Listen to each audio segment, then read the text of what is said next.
औज़ुबिल्लाहिमिनश्शैतानिर्रजीम बिस्मिल्लाहिर्रहमानिर्रहीम। चंद दिनों से एक बात चल रही है इलेक्ट्रॉनिक मीडिया पे, प्रिंट मीडिया पे, सोशल मीडिया पे, मरियम नवाज़ दे दो, मुराद अली शाह ले लो। ठीक है, असल बात ये है कि इस वक्त कराची सिंध जो है वो बहुत ज़्यादा परेशान है।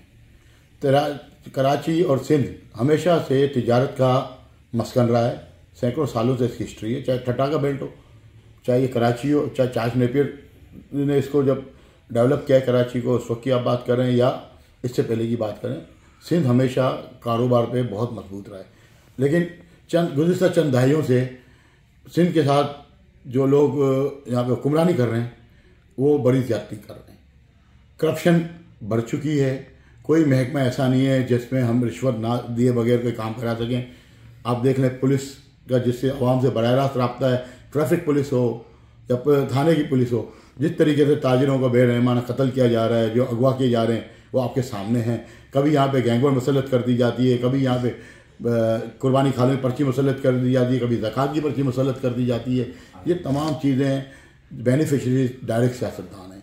साथ साथ अगर आप बात करते हैं पंजाब की, तो पंजाब में वन विंडो ऑपरेशन के तहत आप फैसलाबाद डेवलपमेंट अथॉरिटी में देख लें, आपको फौरी तौर पे ज़मीन मिलेगी और वन विंडो ऑपरेशन के तहत आप फैक्ट्री लगाएं और अपना कारोबार शुरू कर दें।